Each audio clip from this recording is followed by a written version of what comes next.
Surely you agree that Gaddafi richly deserved to be ousted. I suppose he did. But it's what happened next that deserves our attention. So what happened? A replay of what happened after the fall of Baghdad in 2003. Removing the evil dictator created a vacuum. What followed in short order was anarchy. Libyans may have escaped what Obama called the dark shadow of tyranny. But what they encountered next was not to be mistaken for daylight.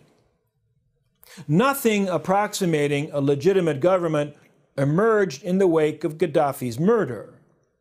Instead, with so-called militias, really heavily armed gangs, roaming the streets, Libya descended into something approximating a civil war.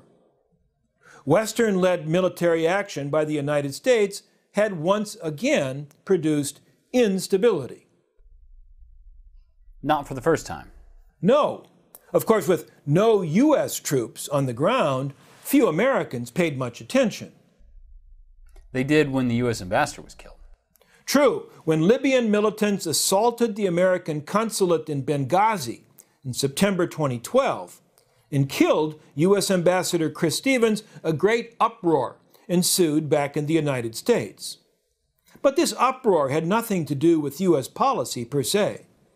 It was just a cynical Republican effort to embarrass President Obama and undermine his authority.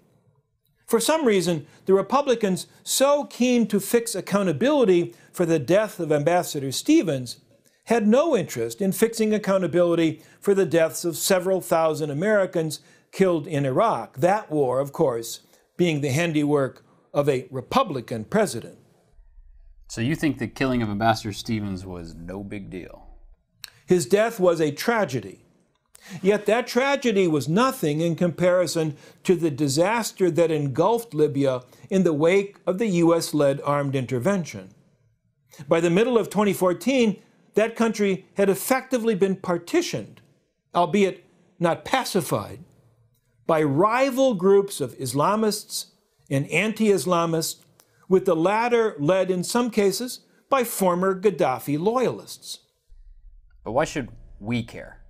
Well, if we is the United States government, then we don't. As a practical matter, U.S. policymakers took about as much interest in all of this turmoil as they would in reports of unrest in Uruguay. Except where Ambassador Stevens is involved, Libya does not qualify as front-page news. But events there rendered a judgment on what we might call the Obama doctrine. The Obama doctrine? The notion that the timely application of force in small doses can make a big difference politically. Back in 2011, Operation Odyssey Dawn was supposed to facilitate the emergence of Libyan democracy, with the U.S. and its allies taking part of the credit. All that right side of history BS. Precisely. When put to the test in Libya, the Obama doctrine flunked. It turns out that history doesn't have a right side any more than it has a wrong side. It's not like a coin or a postage stamp or an LP. What's an LP? Oh, forget it. By the way, there's a footnote to the Libyan story. To form the backbone of his personal security force, Gaddafi had relied on mercenaries imported from abroad. When his regime collapsed, the money stopped. And with that, the mercenaries went back to where they came from. One group, members of the nomadic Tuareg tribe, infiltrated into northern Mali. There they announced the founding of an independent nation-state of Azawad, carved out of Malian territory. The ensuing war, which killed a couple thousand, displaced a couple 100,000, and eventually drew in French forces, has to count among the unintended and unfortunate consequences of the Libyan intervention. Let's talk about Syria. Yes, Syria. As of 2014, the situation there is still very much up for grabs, of course. It's impossible to predict whether the regime of President Bashar al-Assad will ultimately prevail, or whether he will ultimately suffer the fate of Mubarak Gaddafi at all. What we can say is this. In Syria, the Arab Spring gave up the ghost. The Syrian civil war demolished whatever remained of the illusion that the Arab uprising was an inherently democratic proposition. As collateral damage, the Syrian civil war also demolished any expectations of Obama arranging an exit from its war for the greater Middle East. If anything, the Obama administration found itself drawn into matters that it wished to avoid. How did the Syrian civil war begin? Well, back in March 2011, ongoing popular demonstrations elsewhere in the Arab world inspired Syrians to take to the streets. Assad's response combined repression with offers of conciliation, perfectly suited to egg on the protesters. By July, opposition groups had coalesced into a loosely organized Free Syrian Army committed to Assad's overthrow. And Obama's response? Initially, he folded Syria into the Arab Spring liberation narrative. You know, the people were rising up to throw off their chains. In a May 2011 speech at the State Department, Obama included Syrians among those in the Arab world who had, quote, taken their future into their own hands, relying on what the president called the moral force of nonviolence to bring change. For its part, the president continued, quote, the Syrian regime has chosen the path of murder and the mass arrests of its citizens. To express its displeasure, the United States was imposing sanctions on the Assad regime. President Assad now has a choice, Obama continued.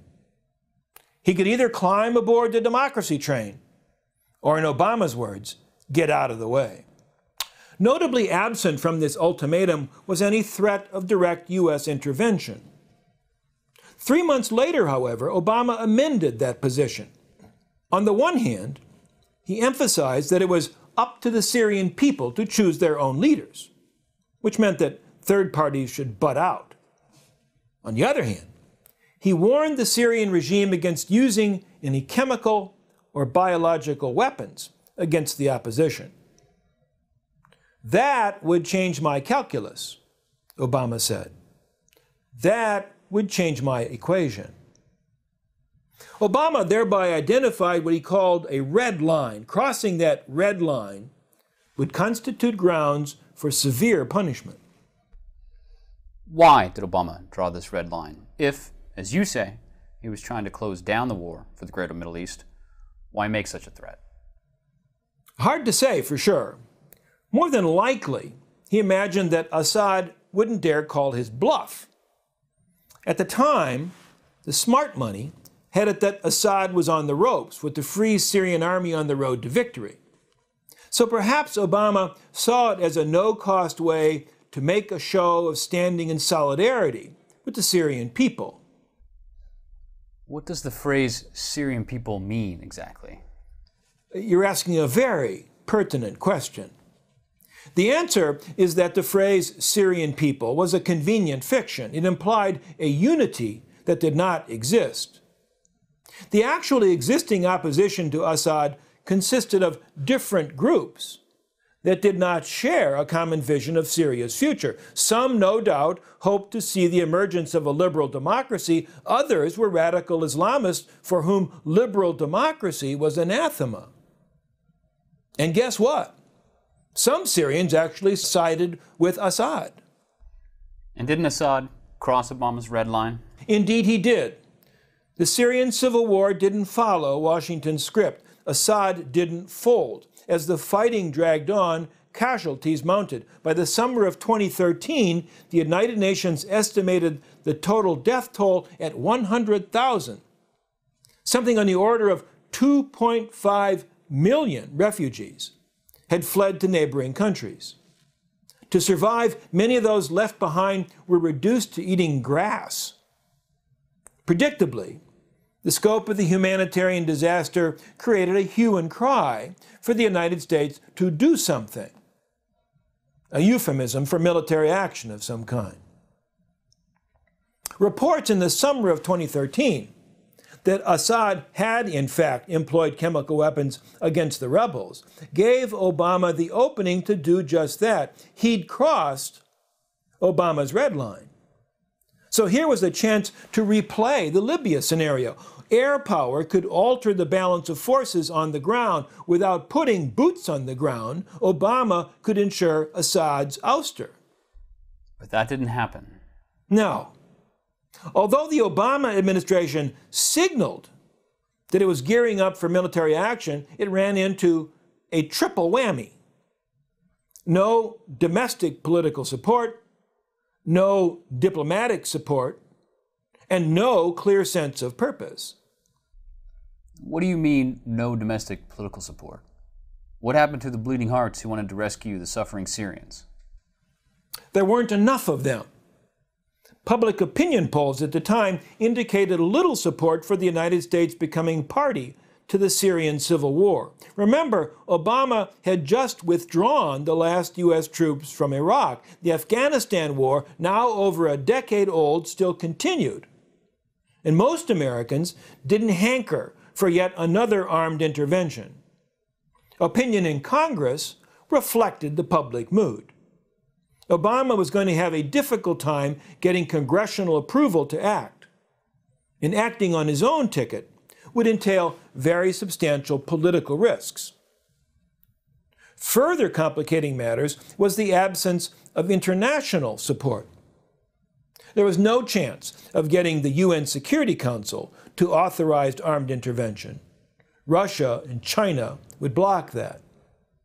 Worse still, usually reliable allies were proving unreliable. Even the Brits said no thanks. You're kidding. I'm not. When Prime Minister David Cameron asked Parliament to approve a measure expressing support for military action, he lost the vote. Members of his own party bolted. So diplomatically, Obama was out on a limb by himself. How about your third point? No clear sense of purpose? Back in 2011, you could pretend that the Free Syrian Army was equivalent to the Minutemen who had fought at Lexington and Concord. By 2013, that wasn't persuasive. The Syrian opposition was becoming increasingly radicalized. Islamists were gaining the upper hand. Assad routinely referred to his opponents as terrorists. And according to Washington's preferred post-9/11 definition of that term, that's just what a great many of them were. So as much as Obama wanted Assad gone, did it really make sense to facilitate Syria's takeover by radical Islamists? After all, Assad's Syria had never posed a threat to the United States. Radical Islamists had, and likely would again. Why advance their cause? So it was Vladimir Putin, of all people, who provided President Obama with a way to back down. In September 2013, the Russian president proposed an internationally supervised effort to remove and destroy Syria's chemical weapons stockpiles. With something like a palpable sigh of relief, Obama accepted that offer. So the U.S. forces positioned to bomb Syria stood down. So, which side got the better part of the deal? Depends on how you look at it. Obama had impulsively drawn his red line and then came down with a case of buyer's remorse.